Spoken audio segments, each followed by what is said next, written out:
315, offered by Mr. Lesser, a redrafted amendment, the title of which the clerk will read. Hearing number 315 by Mr. Lesser, Massachusetts Cultural Council. Question comes on adoption of the amendment. The chair recognizes Mr. Lesser. Thank you, Mr. President, and through you to the members.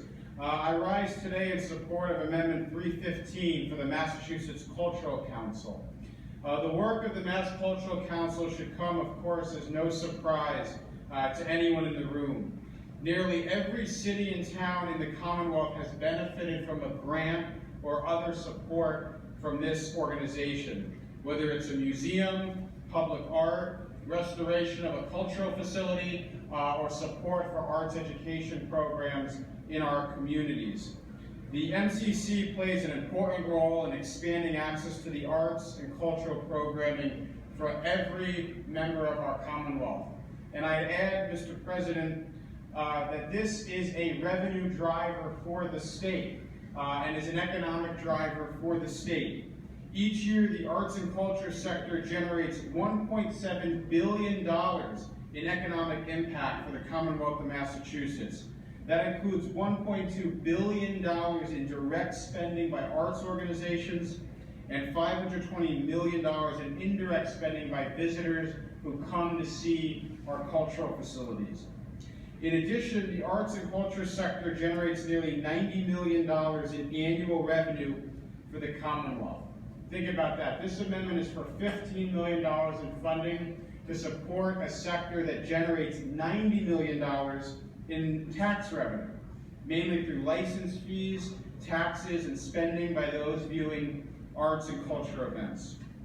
It's also worth pointing out that Mass Cultural Council sponsored field trips also served more than 100,000 students just last year alone. 100,000 of our public school students supported by the work of this organization. You know, simply put, the arts are in our DNA and they are the fabric of our Commonwealth. When we invest in the arts, we are investing in our future. I'd like to point out so many of us represent gateway cities working and struggling to stitch those places into the broader economic story of Massachusetts. We know that the successful game plan to succeed economically in this innovation-focused economy is to marry up our cultural economy with our local gateway city economy. Things like culture districts, public arts spaces, maker spaces, innovation work, the visitors that they attract, the investment that come with it are all so important. So I just close by saying this, Mr. President. You know, Massachusetts doesn't have the best weather. We all know that.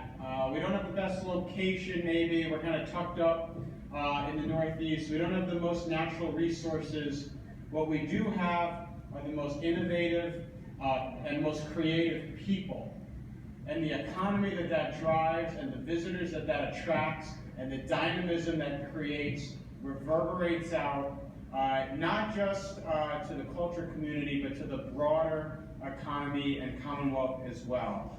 Which is why this amendment has received such broad bipartisan support in this chamber year after year. I want to thank my colleagues for their support, and I would encourage a yes vote on this amendment, and when the vote is called, On the matter be taken by call of the ayes and nays. Those joining with them rise and be counted. A sufficient number having arisen when the vote is taken to be taken by call of the ayes and nays, which I think is right now.